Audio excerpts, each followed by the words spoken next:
It started the way these made-for-TV collisions always start, with a label, a jab, and the smug assumption that the other person will blink first.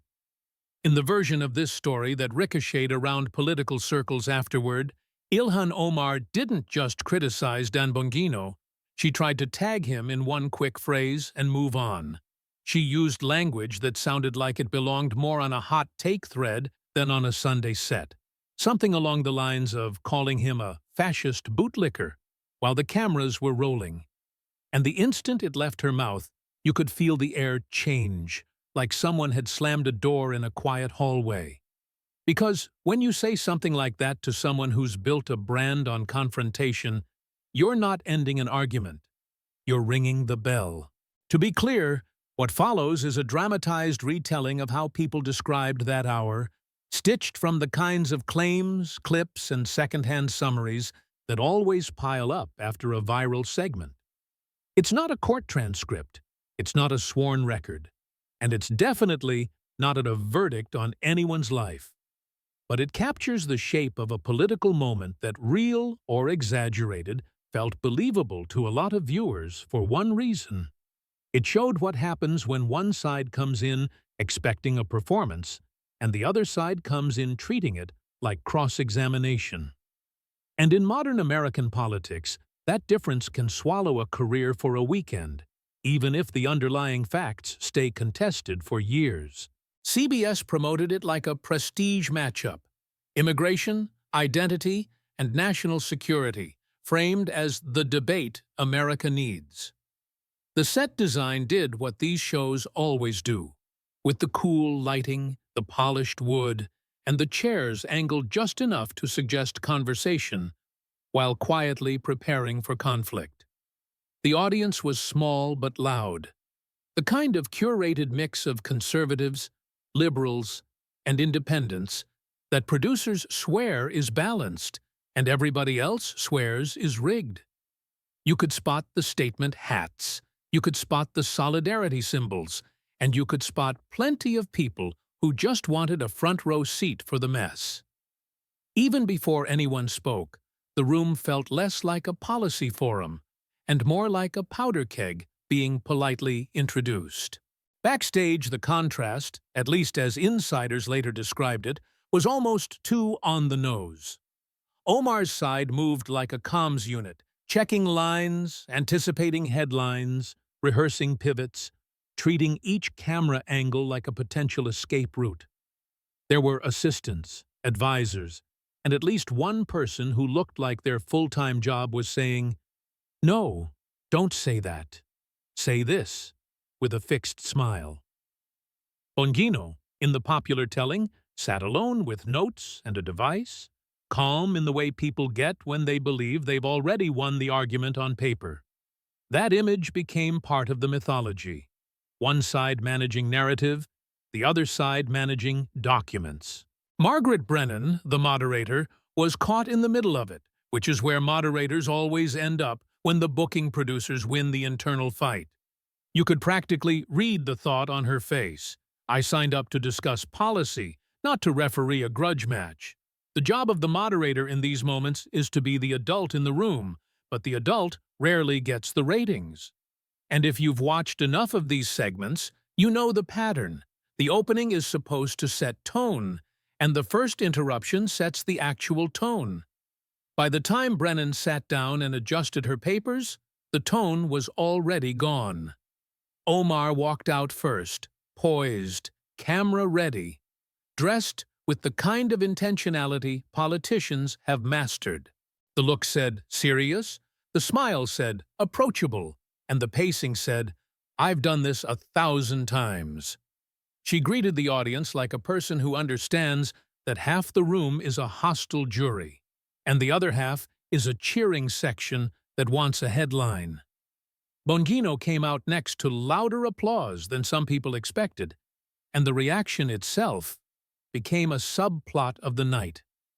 It's amazing how much a crowd's volume can irritate a politician who prides themselves on controlling the room. When the cameras went live, Brennan began the standard welcome. the kind you can recite in your sleep if you've watched Sunday shows for more than a month. Omar cut in early, which is often a sign that the guest wants to seize framing before the first real question lands. In the story people repeated afterward, she accused CBS of platforming Bongino, warning viewers about what she characterized as his history of inflammatory commentary. Then came the name-calling line, the kind of insult that plays well in a clip and badly in a room when the target doesn't flinch. It was meant to put him on defense, to make him justify his presence before he could question hers. Instead, Bongino smiled in a way that made even his supporters lean forward. Not the grin of a comedian, but the small, controlled expression people interpret as, "Thank you for opening the door." He responded with a calm, "I appreciate you setting the tone," and you could hear a ripple in the audience that sounded like anticipation more than agreement. Brennan tried to pull them back toward civility, which is what moderators say right before civility dies. And then Bongino did what he's known for doing on air. He went straight to a quote, a date, and a piece of media. He referenced a 2019 remark Omar made about civil liberties and a post-9/11 advocacy organization. The quote often paraphrased as, "Some people did something." Omar, as she has in real-life interviews, has argued that line was taken out of context and that her point was about civil liberties and backlash, not about minimizing tragedy. But in the dramatized debate version, Bongino didn't argue nuance first. He argued optics, because optics is where television lives. He said he had the full clip ready, and the screen behind them lit up with footage that anchored the segment in something visual. That's the first rule of televised confrontation. When the tape rolls, the room stops belonging to the person speaking and starts belonging to the people watching. Bongino framed the moment as a question of respect and tone, not as a legal indictment of anything. He spoke about how certain phrases can sound dismissive to people who lived through the national trauma of that day and its aftermath. He positioned himself as someone whose professional life in his telling was shaped by post-9/11 security and the culture that came with it. Omar tried to pivot back to intent, but the exchange had already become about interpretation and offense, which is a trap because nobody can win that argument. You can defend your intent all you want, but on TV, the other person only has to defend the audience's feelings. Then the debate turned, as it often does with Omar, toward accusations of bias and bigotry. She suggested she was being targeted in a familiar way, lumped into a broad pattern of hostility toward Muslim public figures. Bongino, in the retelling, responded by saying he wasn't talking about faith at all. He was talking about words, and he could show more words. That line, "I'm quoting you," is the verbal equivalent of sliding a file across a table. And as soon as he said it, the segment moved from policy discussion into receipts culture, where the loudest document wins. He brought up Omar's past remarks about Israel and Jewish influence in politics, including the 2019 tweet widely criticized for invoking a money trope. Omar has publicly apologized for language that many viewed as offensive, while also arguing she was criticizing lobbying influence, not Jewish people. In the dramatized segment, Bongino treated the controversy as a pattern, placing multiple quotes side by side to suggest consistency rather than isolated mistakes. He brought up an older tweet about Israel hypnotizing the world, another line that has been cited by critics as leaning into conspiracy rhetoric. Whether you see those remarks as clumsy rhetoric, harsh activism, or something darker tends to depend on your politics. But the TV impact comes from stacking them like dominoes. Brennan tried again to steer toward policy, which is what you do when a segment is turning into a character trial. But the show's gravitational pull was already toward the clash, and the audience could feel it. Bongino argued that when Omar's colleagues condemned her remarks, it signaled this wasn't just partisan sniping, it was discomfort inside her own coalition. Omar attempted the standard defense that critics often blur genuine policy criticism of the Israeli government with prejudice, and that the line can be abused. That's a real debate in America, and it's also a perfect battlefield for cable TV because it guarantees moral outrage on both sides. Then came what people later called Round 3, the part that turned the segment into a legend in certain corners of the internet. Bongino shifted from rhetoric to personal history, specifically the long-circulating controversy around Omar's marriages and her immigration timeline. To be careful here, these claims have been disputed, debated, and treated very differently across outlets, and repeating them as settled truth would be irresponsible. But in the dramatized retelling, Bongino framed them as questions the public had heard for years and wanted answered plainly. He didn't say, "This is proven." He said something closer to, "People allege." And then he asked for documentation that could resolve it. He mentioned a 2009 marriage to Ahmed Noor Saeed Elmi and referenced allegations that some commentators have promoted about familial relationships. Omar has denied those allegations, and mainstream coverage has often noted the lack of conclusive publicly released documentation to satisfy everyone in the political food fight. In the TV version of the story, Bongino leveraged that uncertainty like a weapon. If you can't conclusively prove the allegation lives forever. He pressed for records, certificates, and clarity, implying that public figures can reduce suspicion by answering in detail rather than dismissing everything as bigotry. That argument lands with audiences who treat transparency as a moral duty, and it enrages audiences who see it as a demand designed to stigmatize.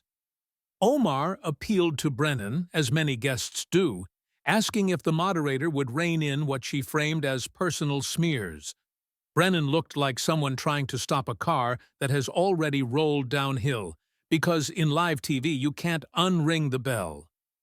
Bongino leaned into yes or no framing, which is interrogation theater, and it works because it makes any complicated answer sound evasive. Omar tried to explain context, religious marriages versus legal marriages, cultural realities, messy personal histories, while also insisting the broader narrative was false. The problem on live television is that complexity doesn't fit in the time between applause breaks. From there, the segment shifted again, this time toward money and campaign consulting. Bongino referenced publicly available campaign finance data and suggested that viewers should look at how campaigns pay consultants, including spouses. He cited payments to a consulting firm associated with Omar's current husband, Tim Minot, and used the numbers to imply a conflict of interest vibe. To be accurate in tone, if not in exact totals, the claim was framed as millions over time, presented as eyebrow-raising rather than as a proven crime. That distinction matters, because "this looks bad" is commentary, while "this is criminal" is an accusation you'd better be ready to prove. Omar's defense, as in many real campaign finance conversations, would be that campaigns hire vendors all the time and that reporting and compliance exists for a reason. Bongino's counter, in the dramatization, was that compliance doesn't erase the appearance problem and that fines, when they happen, still raise questions. He referenced a Minnesota campaign finance issue from years ago that resulted in a fine, which is a matter of public record, and used it as a credibility lever. Again, the rhetorical trick is simple. If you admit wrongdoing by paying a fine, viewers assume the worst even if the actual violation was narrow or technical. And once the audience is primed to assume the worst, every new detail sounds like confirmation. At this point, Brennan's attempts to widen the discussion to national security felt almost ironic, because the show had turned into a referendum on trust. Bongino moved into Omar's past comments about terrorism and Western foreign policy, including a widely shared clip where she discussed how terrorism can be framed in academic settings. Critics interpret her remarks as excusing violent groups, while defenders interpret them as describing the context scholars use to explain radicalization without endorsing it. On TV, though, nuance is a fragile thing, and it breaks the moment someone says, "Look at the hand gesture," or "Listen to the tone." In the dramatized segment, Bongino played video, pointed to phrasing, and argued that her framing consistently downplayed threats to Americans. Omar tried to reassert that she condemns violence and that she critiques policies, not people, and that she's allowed to question U.S. actions abroad. That's a legitimate stance in a democracy, but it's also easy to twist into "she's against America" if the other person has the microphone and the edit. Bongino went after identity language, referencing the way Omar has spoken about being from Somalia and being American, suggesting she puts one above the other. Omar would likely argue, as many immigrants do, that layered identity is normal and that patriotism isn't proved by erasing your origin. But in the logic of viral confrontation, any sentence that sounds complicated becomes a clip that sounds suspicious. And that's the central engine of the whole spectacle. Take complexity, compress it, and treat the compression as the truth. Bongino's signature style, in this retelling, was to ask questions that demanded a short answer, even when the underlying issue was long. Omar's signature style, according to her critics, was to answer long, pivot to broader social dynamics, and accuse the question itself of being part of a hostile framework. Sometimes those accusations are fair, and sometimes they're strategic, and audiences decide which based on whether they like the target. The debate became less about what was true and more about who looked like they had something to hide. Near the end, the story goes, Bongino challenged Omar to name a moment when she praised America without adding a caveat. It's the kind of name one question that sounds definitive and is almost impossible to answer under pressure, because any example invites argument. Omar tried to respond with general statements about gratitude and opportunity, but general doesn't satisfy name one. He waited, he pressed, and the silence, whether it was seconds or longer, became part of the drama. On television, silence functions like guilt, even when it's just a human being searching memory under a spotlight. The retelling then turns theatrical, with Bongino invoking the oath of office and using it as a moral measuring stick. He recited the oath language in a solemn cadence, framing it as a promise to the public that goes beyond party and ideology. Then he listed controversies as concerns and questions rather than as convictions, but the cadence made it sound like a closing argument anyway. Omar, in the story, tried to return to the claim that the whole segment was fueled by prejudice and designed to delegitimize her. Bongino refused to let that be the final frame, arguing that accountability doesn't become bigotry just because the person being questioned is part of a minority group. That's a dangerous moment for any show because it risks turning into collective shaming, which can spill into real-world harassment. So let me say plainly, as the narrator here, no one should be targeted as a proxy for their religion or ethnicity, and political accountability should never be an excuse for cruelty. At the same time, public officials do invite scrutiny of their public words, and that scrutiny can be sharp without being hateful. The line between those things is where America keeps tripping, especially on social media, where the most extreme interpretation gets rewarded. And that's why dramatizations like this travel. They let each side feel morally clean while treating the other side as irredeemably dirty. In the viral version, the audience rose to applaud Bongino, and Brennan looked stunned that the show had become something she couldn't steer. Omar reportedly left looking rattled, and Bongino reportedly left looking like the guy who walked into the room with the answers. Then came the post-game, where cable panels tried to reframe it, allies tried to soften it, and opponents tried to weaponize it. The usual headlines followed: smear, takedown, ambush, accountability, each one revealing more about the writer than the event. And online, the clip ecosystem did what it always does, turning a messy hour into a handful of moral fables. In that ecosystem, Omar's defenders emphasized the pattern of suspicion aimed at Muslim women in politics and warned that just asking questions can be a tactic. Her critics emphasized her past phrasing, argued she dodged direct answers, and said the segment showed the difference between rhetoric and records. Both sides had points, and both sides also had incentives, which is what makes the whole thing feel less like civic debate and more like faction warfare. If you want to understand why this kind of confrontation spreads, look at what it offers the viewer. It offers certainty in a world where certainty is rare, and it offers a villain in a world where villains are profitable. The most telling detail in the retelling isn't any single claim about a marriage, a tweet, or a payment. It's the repeated reliance on a simple structure. Quote, clip, question, pause, reaction. That structure makes audiences feel like they're watching an investigation, even when they're really watching a performance built on selective emphasis. And to be fair, that structure also punishes sloppy language, which public figures absolutely should avoid, because words matter when you wield power.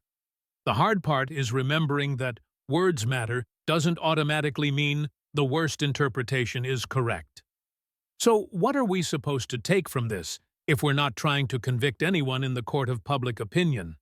One takeaway is that Omar's style, moral framing, structural critique, identity language hits a ceiling with audiences who demand short, document-driven answers. Another takeaway is that Bongino's style, rapid citation, prosecutorial rhythm, yes or no pressure, creates the impression of certainty even when the underlying disputes remain complex. A third takeaway is that moderators are increasingly props in confrontations designed to go viral, not to enlighten. And the biggest takeaway might be that American politics has become a genre, with familiar characters and predictable beats. If you're a viewer, the smartest posture is suspicion. Suspicion of the politician, yes, but also suspicion of the segment itself. Ask what was left out. Ask what was exaggerated. Ask what was framed as obvious without actually being proved. Ask whether a demanded document is truly relevant or just a rhetorical cudgel that plays well to an audience primed to distrust. Ask whether pattern is being used responsibly or as a way to turn unrelated controversies into one giant shadow. And ask yourself whether you'd accept the same logic if it were aimed at someone you like. In the end, the reason this story lands is not because it settles anything. It lands because it dramatizes a tension Americans already feel: the gap between symbolic politics and procedural facts.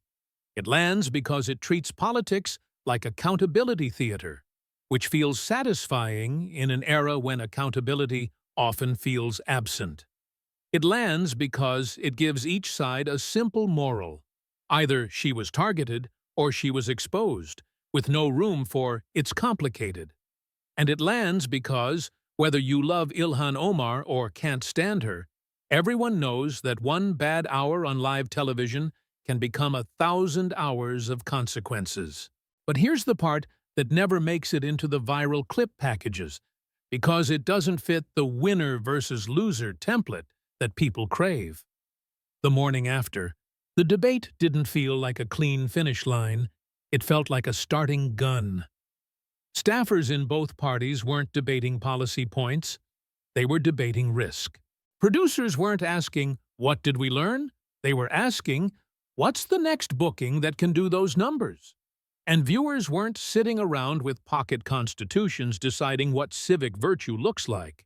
They were texting each other links and arguing over whose interpretation of a facial expression was more obvious. That's the modern cycle.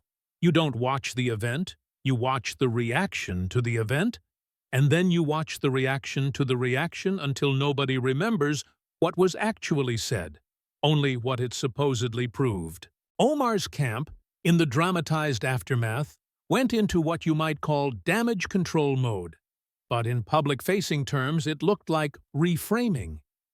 They leaned hard into the idea that the segment was less a debate and more a setup, that the questions were chosen to inflame, that the tone was engineered to bait her into either a defensive posture or a viral outburst.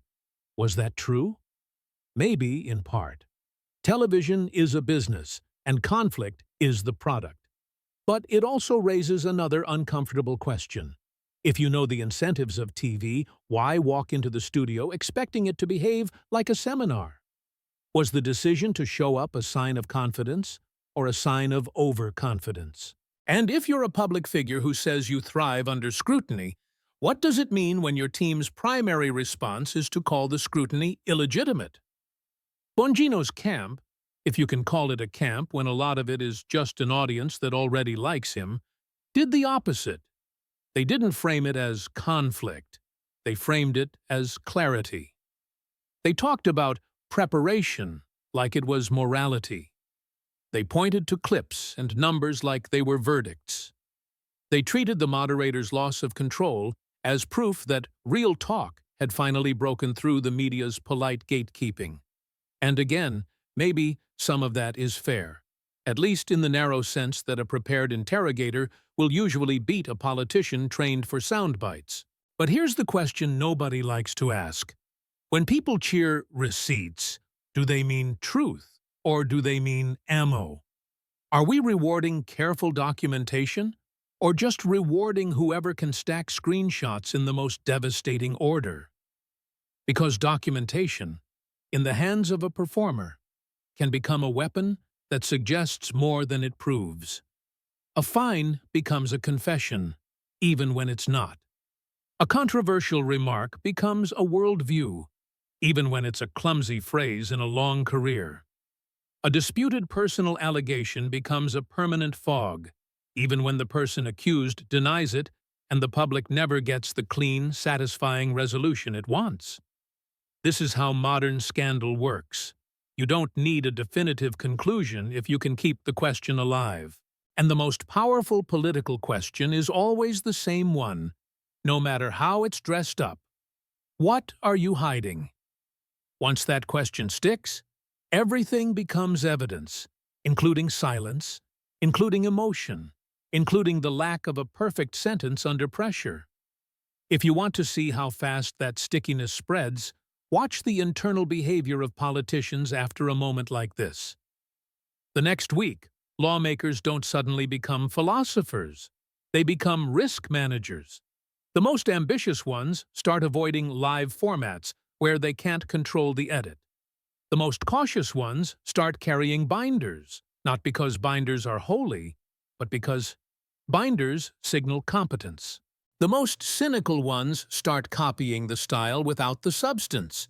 They bring a folder, slap a label on it, and let the audience assume it contains something explosive, even if it's just printed tweets and a bolded headline. That's the infection effect. Once confrontation as investigation becomes a popular genre, everybody starts cosplaying as an investigator, and the line between genuine accountability and theatrical insinuation gets blurrier by the day. And then there's the public, which is where it gets messy. Some viewers took the segment and said, "Finally, someone challenged her." Others took it and said, "This is what it looks like when a Muslim woman is forced to defend her existence on national television." Both reactions can be sincere, and both can also be self-serving. The deeper issue is that American politics is now built to reward the most emotionally satisfying interpretation, not the most accurate one. If you already distrust Omar, you'll treat every hesitation as a tell. If you already distrust Bongino, you'll treat every just asking questions moment as a tactic. And if you're in the mushy middle, trying to be fair, you get punished by both sides for not picking a team. So the question becomes, what would fair even look like in a moment like this? Does fairness mean giving Omar more time to explain context, even if the audience tunes out? Does it mean forcing Bongino to separate what's documented from what's alleged, even if it kills the momentum?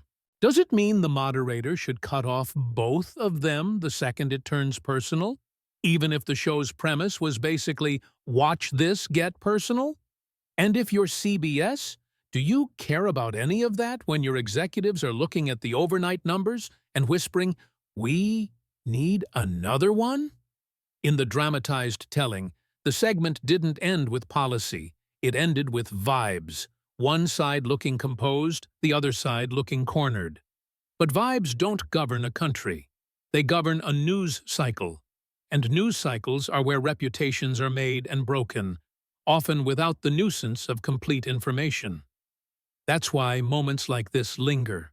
They give people a snapshot they can carry into every future argument. Remember when she couldn't answer?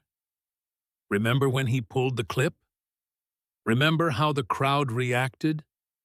The snapshot becomes shorthand for everything you already believed.